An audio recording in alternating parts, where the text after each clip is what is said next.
오늘 아침에 문을 열자마자 경찰이 들이닥쳤다.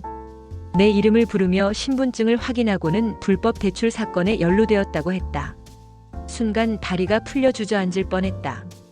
나는 평생 남편과 함께 성실하게 살아왔고 남편이 세상을 떠난 뒤에도 조용히 연금으로 생활하며 그저 버티듯 살아왔을 뿐이다.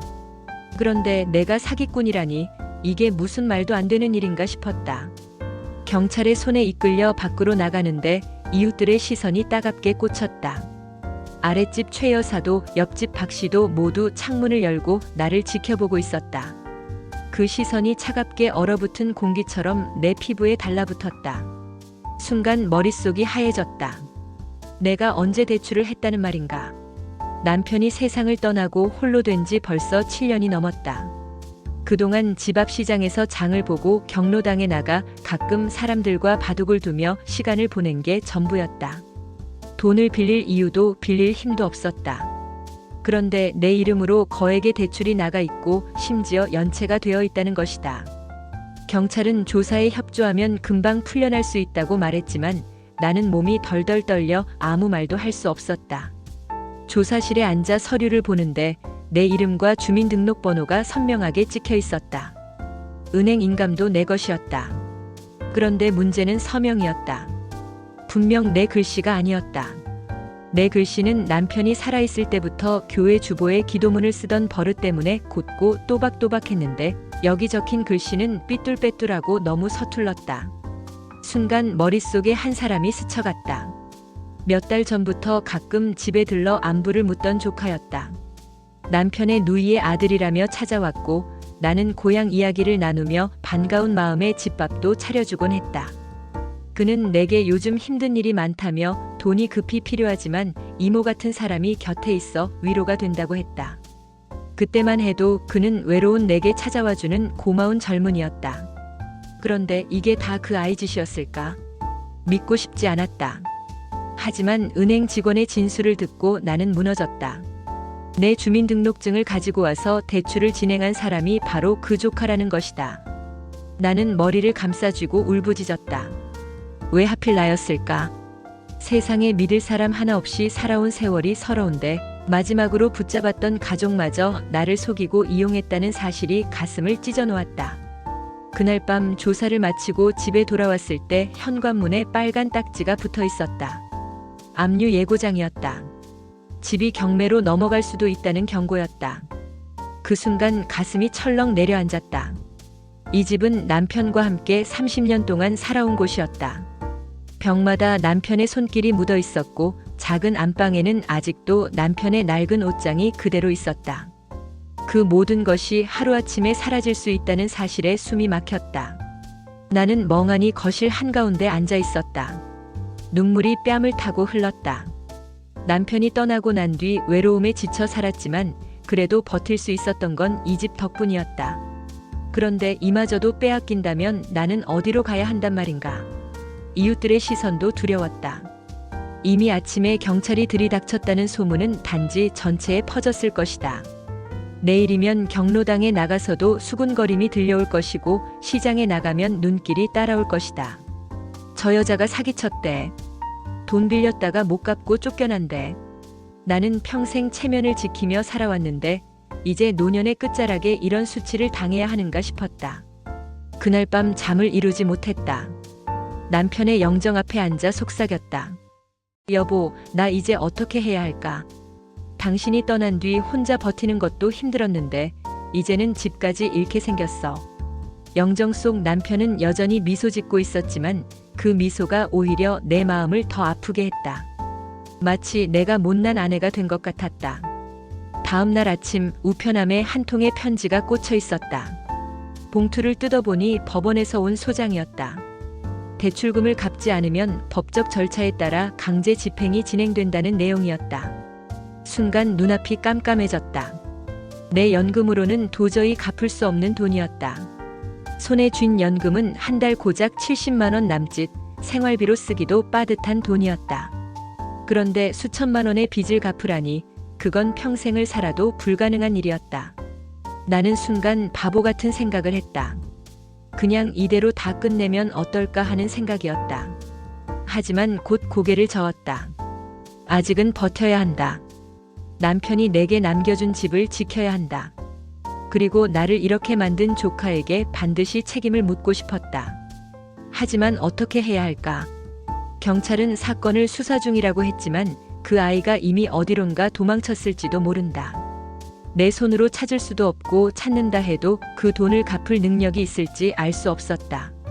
그날 오후 시장에서 우연히 만난 최 여사가 내 얼굴을 보더니 조심스럽게 말을 걸었다. 무슨 일 있지? 얼굴이 말이 아니네. 순간 울컥해서 모든 일을 털어놓았다. 최 여사는 내 손을 꼭 잡으며 말했다. 요즘 어르신들 명의 도용 범죄가 얼마나 많은지 알아? 뉴스에도 매일 나온다니까. 경찰 수사도 중요하지만 혼자 해결하려 하지 말고 법률구조공단 같은 곳에 상담을 받아. 무료로 도와주는 제도가 있어. 나는 그제야 정신이 번쩍 들었다. 평생 살아오면서 법은 나와 상관없는 거라 생각했는데 이제는 내 마지막 희망이 법이 될 수도 있겠구나 싶었다. 나는 그날 저녁 곧장 인터넷을 켜고 법률구조공단에 대해 찾아보았다. 글씨가 흐릿하게 보이고 손가락이 떨려 검색창에 글자를 제대로 입력하지 못했지만 몇 번이고 다시 시도해 결국 상담 예약을 걸어둘 수 있었다. 예약 확인 메시지를 보면서도 마음이 편해지지 않았다. 내가 법원에 불려가게 생겼는데 단순히 상담만으로 모든 게 해결될 리는 없었다. 하지만 누군가 내 편이 되어줄 수 있다는 사실만으로도 숨이 조금 트였다. 다음 날 아침 법률구조 공단 사무실에 들어서자 젊은 변호사가 내게 따뜻하게 미소 지으며 자리에 앉으라고 했다. 나는 떨리는 목소리로 모든 사정을 설명했다. 내 이름으로 대출이 나갔지만 서명은 내가 하지 않았고 인감도 위조된 것 같다고 말했다. 변호사는 고개를 끄덕이며 차분히 말했다. 어르신, 이건 명백한 명의 도용입니다. 은행에서 제대로 본인 확인을 거치지 않았다면 책임은 은행에도 있습니다. 절대 혼자 책임지실 필요가 없습니다. 그 말에 눈물이 왈칵 쏟아졌다. 며칠 동안 아무도 내 말을 믿어주지 않는 것 같았는데 이렇게 단호하게 말해주는 사람이 있다는 게 너무 고마웠다. 변호사는 몇 가지 절차를 설명해 주었다. 첫째, 경찰 조사에 적극 협조하면서 명예 도용임을 입증할 증거를 모아야 한다는 것. 둘째, 은행을 상대로 대출 무효 소송을 제기해야 한다는 것. 셋째, 혹시라도 당장 강제 집행이 들어올 수 있으니 집을 지키기 위한 집행 정지 신청을 법원에 넣어야 한다는 것이었다. 듣는 순간 머리가 아찔했지만 변호사가 곁에 있겠다고 하니 희망이 생겼다. 그는 내 손을 꼭 잡으며 걱정 마세요. 어르신 혼자가 아닙니다. 라고 말했다. 며칠 뒤 경찰서에서 조사를 다시 받았다. 조카의 행적을 추적했지만 이미 해외로 나간 정황이 있다는 소식이 들려왔다. 잡히지 않을지도 모른다는 절망이 밀려왔다. 하지만 변호사의 말대로 은행의 책임을 따져야 한다는 생각에 힘을 냈다. 은행 직원도 조사에 불려나와 분명 본인이 맞다고 생각했다고 말했지만 내 사진과 대조해보니 얼굴이 전혀 달랐다는 것이 드러났다. 은행의 허술한 대출 절차가 밝혀지는 순간이었다. 그럼에도 불안은 사라지지 않았다. 집 현관에 붙은 빨간 딱지는 여전히 내 눈앞을 가득 채우고 있었다. 동네 사람들의 시선도 두려웠다. 시장에 나가면 저 여자가 그 사기 사건 당한 사람이라더라라는 말이 귓가에 맴도는 듯 했다. 나는 하루하루가 지옥 같았다. 심지어 밤마다 남편의 목소리가 들리는 것만 같았다. 당신이 잘못한 게 아니야. 버텨야 해. 그 목소리에 기대어 겨우 눈을 감았다. 며칠이 지나 법원에서 집행정지 결정이 내려왔다는 소식이 들려왔다. 당장은 집을 빼앗기지 않는다는 말이었다. 가슴을 쓸어내리며 안도의 눈물이 흘렀다. 하지만 진짜 싸움은 이제부터였다. 은행과의 소송, 그리고 도망간 조카와의 악연이 남아있었다. 그날 밤 나는 오랜만에 라디오를 켜고 음악을 들었다. 젊을 적 남편과 함께 듣던 트로트가 흘러나왔다. 그 순간 남편이 곁에 있는 듯한 기분이 들었다. 혼자가 아니라고, 아직 끝난 게 아니라고 마음속에서 누군가 속삭였다. 며칠 후 법원에서 첫 변론이 열렸다. 법정에 서는 일은 내 생애 처음이었다. 긴장으로 다리가 후들거렸지만 변호사가 옆에 서 있어 주었다. 판사는 은행 측 변호인에게 본인 확인 절차를 어떻게 진행했는지 물었다. 은행 변호인은 당황한 얼굴로 대답을 얼버무렸다. 결국 은행이 본인 확인을 소홀히 한 책임이 크다는 사실이 드러나기 시작했다. 나는 속으로 조용히 남편의 이름을 불렀다. 여보, 나 잘 싸우고 있어. 당신이 지켜주는 것 같아. 그러나 마음이 놓이기에는 아직 멀었다. 소송은 길게 이어질 것이고 그 사이 나는 여전히 불안 속에 살아야 했다. 밤마다 현관문이 벌컥 열리는 꿈을 꾸었다. 조카가 다시 나타나 나를 협박하는 꿈이었다. 그 꿈에서 깨어날 때마다 온몸이 땀에 젖어 있었다. 하지만 낮이 되면 나는 억지로라도 몸을 일으켜 시장에 나갔다. 집 안에만 있으면 점점 미쳐갈 것 같았기 때문이다. 시장에서 최 여사를 만나면 잠시나마 웃을 수 있었다. 그녀는 내 손을 잡고 말했다. 힘들겠지만 절대 혼자라 생각하지 마. 우리도 곁에 있어. 그 말이 큰 힘이 되었다. 그러던 어느 날 구청에서 전화가 걸려왔다. 노인 대상 금융 범죄 피해자 지원 제도가 있으니 신청해보라는 안내였다. 처음 듣는 제도였다. 상담을 받아보니 일정 부분 법률 비용을 지원받을 수 있고 심리 상담도 받을 수 있다는 것이었다. 나는 눈물이 날 정도로 감사했다. 세상에 아직 나 같은 사람을 위해 준비된 길이 있다는 사실이 위로가 되었다. 그날 밤 남편의 사진 앞에서 다시 한번 다짐했다. 여보, 나 이제 혼자가 아니야. 나를 도와주는 사람들이 있고 법도 나를 지켜줄 거야. 절대 포기하지 않을 거야. 시간은 더디게 흘렀다. 소송은 생각보다 길어졌고 그 사이에도 불안은 여전히 내 마음을 갉아먹었다. 그러나 이상하게도 나는 점점 단단해지고 있었다. 매번 법원에 가면 긴장으로 손이 떨렸지만 변호사의 설명을 듣고 판사의 질문에 대답하다 보면 어느새 나 자신이 목소리를 낼 수 있다는 걸 알게 되었다. 예전 같으면 사람들 앞에서 한마디도 못했을 텐데 이제는 내 권리를 지키기 위해 당당히 말할 수 있었다. 나도 모르게 내 안에 숨어있던 용기가 깨어나고 있었다. 그 와중에도 생활은 계속되었다. 연금으로는 빠듯해 늘 시장에서 세일하는 물건만 골라야 했고 가끔은 반찬을 줄여야 했다. 하지만 나는 더 이상 초라하게 느껴지지 않았다. 오히려 이 시련을 이겨내면 남은 삶을 더 떳떳하게 살 수 있을 것 같았다. 어느 날은 경로당에 갔다가 다른 어르신들에게 내 사정을 조금 이야기했더니 의외로 많은 이들이 고개를 끄덕였다. 나도 카드 도용을 당한 적 있어.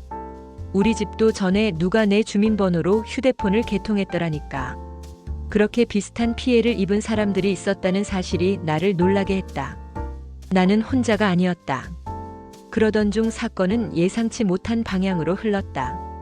해외로 도망쳤다고 생각했던 조카가 다시 한국에 들어왔다는 소식이 들려온 것이다.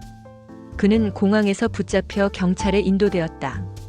뉴스에 짧게 보도되기도 했다. 그 모습을 화면으로 보는데 가슴이 덜컥 내려앉았다. 분노와 슬픔이 뒤섞여 눈물이 났다. 내가 그렇게 믿었던 사람, 내게 남은 마지막 혈육이라고 생각했던 사람이 결국 나를 이렇게 파탄지경으로 몰아넣은 것이다. 며칠 뒤 경찰서에서 대질 조사가 진행되었다. 나는 떨리는 발걸음으로 조사실에 들어갔다. 조카는 고개를 푹 숙이고 앉아 있었다. 그 얼굴을 보는 순간 가슴이 찢어졌다. 나는 묻고 싶었다. 왜 그랬니? 내가 그렇게 만만했니? 내가 나한테 와서 밥 먹고 옛날 얘기할 때만 해도 진심인 줄 알았다. 목소리가 떨렸지만 꾹 참았다. 그는 작은 목소리로 말했다. 이모 죄송해요. 정말 어쩔 수 없었어요. 빚쟁이들이 쫓아와서 그때는 이모밖에 생각이 안 났어요. 순간 피가 거꾸로 솟는 것 같았다. 빚쟁이들이 무섭다고 해서 내 인생을 짓밟아도 된다는 말인가. 그러나 동시에 가여운 마음도 스쳤다. 아직 젊은 아이가 세상살이에 치여 이렇게까지 무너진 것이다. 나는 눈을 감고 속으로 중얼거렸다. 용서할 수 있을까? 아니, 아직은 아니다. 하지만 언젠가는 해야 할지도 모른다. 법원에서 은행과의 싸움은 마무리 단계에 들어섰다. 변호사는 은행의 책임이 명백하다고 자신했다. 실제로 은행은 내 인감과 사진을 제대로 확인하지 않고 대출을 내준 사실을 인정할 수밖에 없었다. 판사는 은행의 과실을 인정했고 대출은 무효라는 판결을 내렸다. 그 순간 법정에서 눈물이 왈칵 쏟아졌다. 집을 지켜냈다는 안도감, 그리고 다시는 무너질 수 없다는 다짐이 한꺼번에 밀려왔다. 그러나 문제는 거기서 끝나지 않았다. 조카가 저지른 범죄는 여전히 내 마음을 짓누르고 있었다. 법적으로는 은행이 책임을 졌지만 마음속 상처는 쉽게 아물지 않았다. 가족이라고 믿었던 사람에게 배신당한 기억은 여전히 나를 괴롭혔다. 나는 며칠 동안 방 안에 틀어박혀 남편의 사진만 바라보았다. 그러던 어느 날 우연히 동네 복지관에서 열리는 강연 광고를 보았다. 노후 금융 범죄 예방과 대처법. 나는 망설이다가 참석하기로 했다. 복지관 강연장에는 나 같은 어르신들이 가득했다. 강사는 실제 사례를 보여주며 조심해야 할 점들을 설명했다. 전화로 오는 대출 권유, 가족을 사칭하는 문자, 주민등록증 분실 시 즉시 신고해야 하는 절차, 그리고 무엇보다 혼자 판단하지 말고 반드시 주변에 알려야 한다는 이야기였다. 강사의 말이 하나하나 가슴에 새겨졌다. 나는 그날 처음으로 내 경험을 다른 이들에게도 들려주었다. 저도 최근에 명예 도용 피해를 당했습니다. 정말 죽고 싶을 만큼 힘들었지만 혼자서 끙끙 앓지 않고 도움을 받으니 살 길이 열렸습니다. 내 이야기를 듣고 몇몇 어르신들이 다가와 내 손을 잡았다.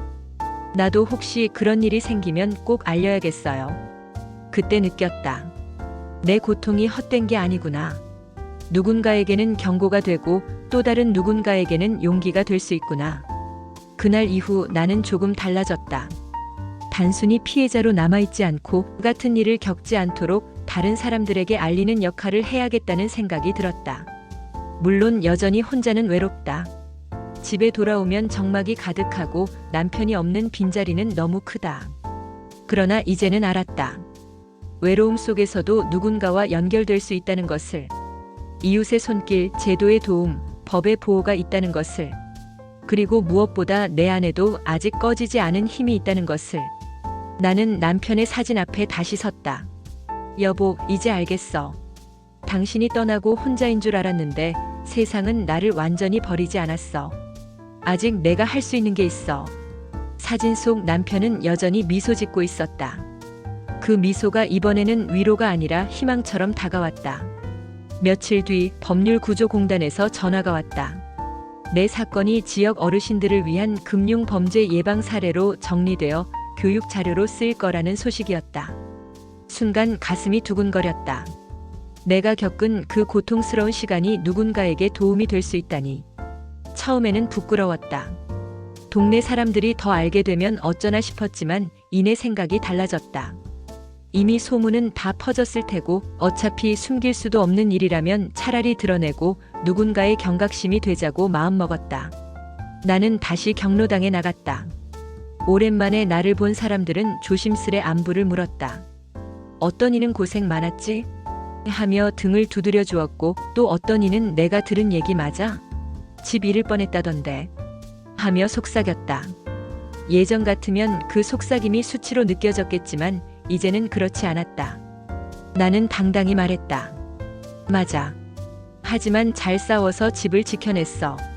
여러분도 꼭 조심해야 해. 순간 공기가 바뀌는 게 느껴졌다. 모두가 놀란 눈으로 나를 바라봤다. 그날 밤 집에 돌아와 창문을 열고 바람을 맞았다.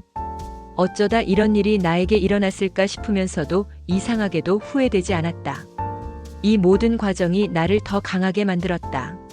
남편이 떠난 뒤 텅 빈 집에서 하루하루를 버티며 살아온 지난 세월보다 지금이 오히려 살아있다는 실감이 났다.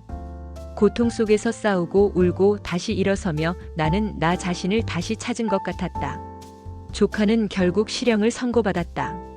그 소식을 들었을 때 마음이 복잡했다. 분노가 사라진 건 아니었지만 안쓰러움이 함께 밀려왔다. 피부치라는 이름으로 내 마음 한구석을 차지했던 존재가 감옥에 갇힌다는 건 씁쓸한 일이었다. 그러나 그것이 그 아이의 선택의 결과라는 것도 부정할 수 없었다. 나는 스스로에게 속삭였다. 이제는 그 아이를 놓아주자. 더는 미움에 붙잡혀 있지 말자. 시간이 흘러 사건이 마무리되고 내 일상은 조금씩 제자리를 찾아갔다. 여전히 혼자 사는 집은 적막했지만 나는 더 이상 그 적막에 휘둘리지 않았다. 오히려 혼자만의 시간을 배우며 책을 읽고 복지관 프로그램에 참여하며 하루를 채워나갔다.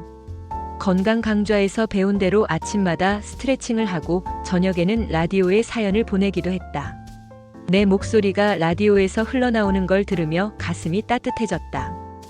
혼자가 아닙니다. 언제든 도움을 청하세요. 그 말이 내 입에서 나왔다니 믿기지 않았다. 어느 날 동네 후배가 내게 다가와 말했다. 언니, 나 사실 집 문제로 속상했는데 언니 얘기 듣고 힘이 났어. 나도 용기 내볼래. 그 순간 깨달았다.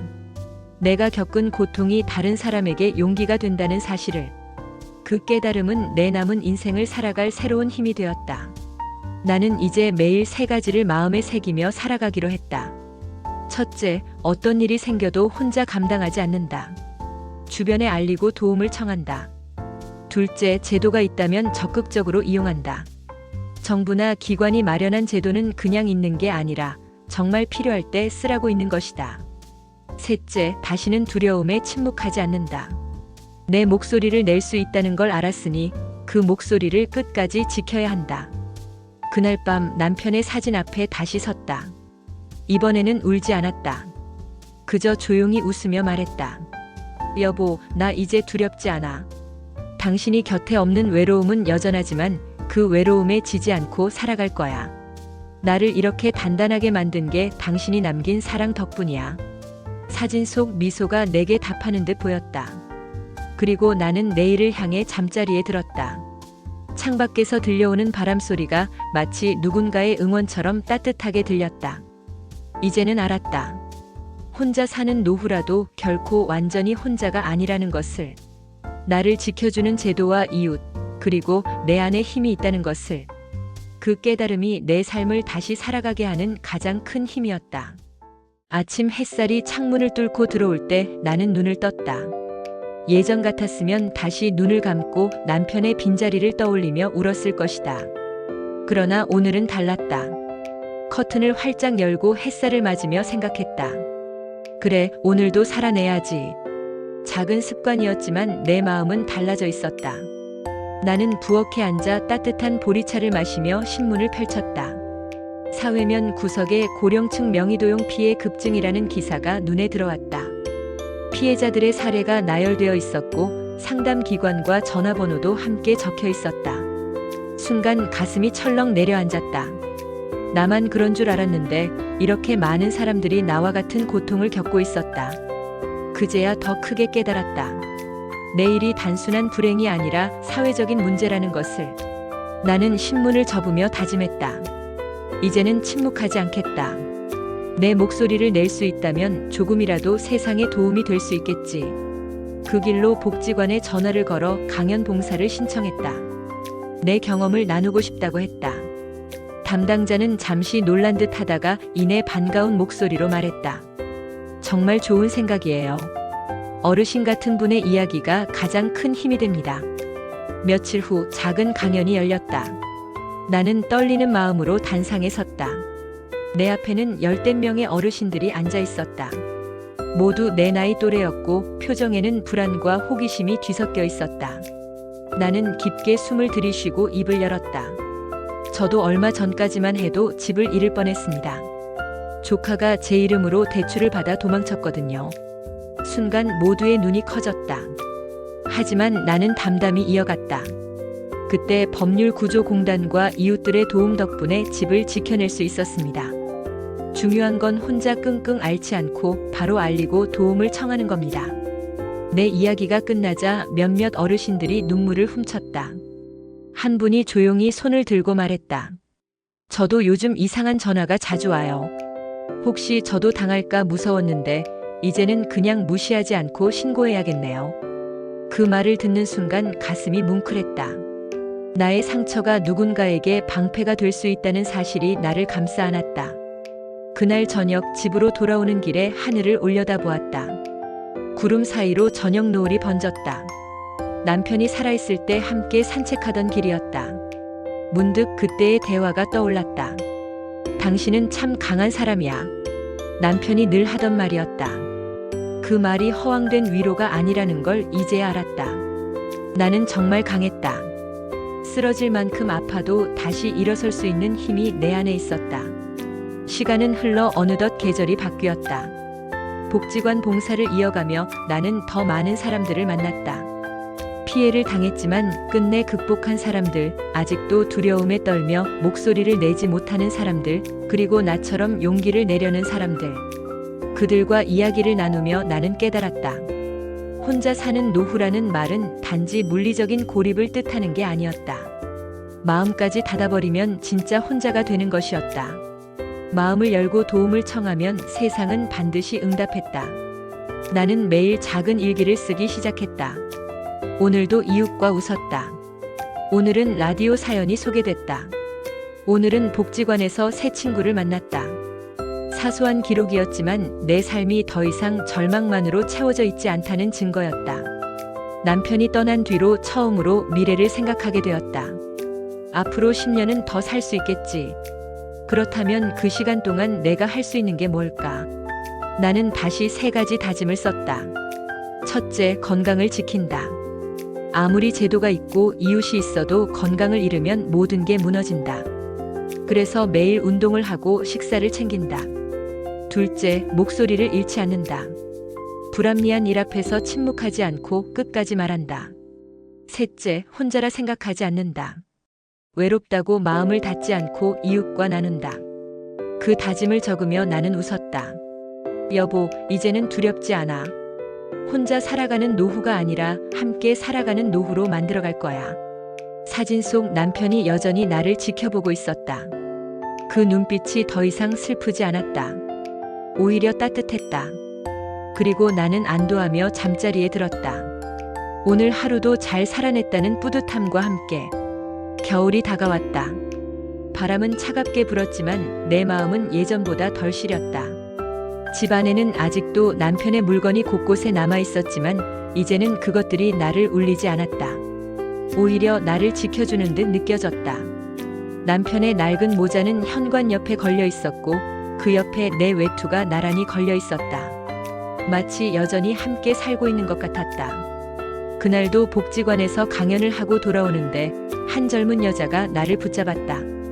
어머님, 혹시 지난번 강연에서 얘기하신 분 맞으시죠? 저희 엄마도 비슷한 일을 겪으셨는데 그 얘기 듣고 큰 힘이 됐대요. 순간 가슴이 벅차올랐다. 나의 이야기가 세대를 넘어 누군가에게 닿고 있다는 사실이 놀라웠다. 나는 그 젊은 여자의 손을 꼭 잡으며 말했다. 엄마한테 전해드려요. 절대 혼자가 아니라고. 그러나 여전히 밤은 길고 고독은 쉽게 사라지지 않았다. 가끔은 텅 빈 거실에서 멍하니 앉아있으면 깊은 구멍 같은 외로움이 찾아왔다.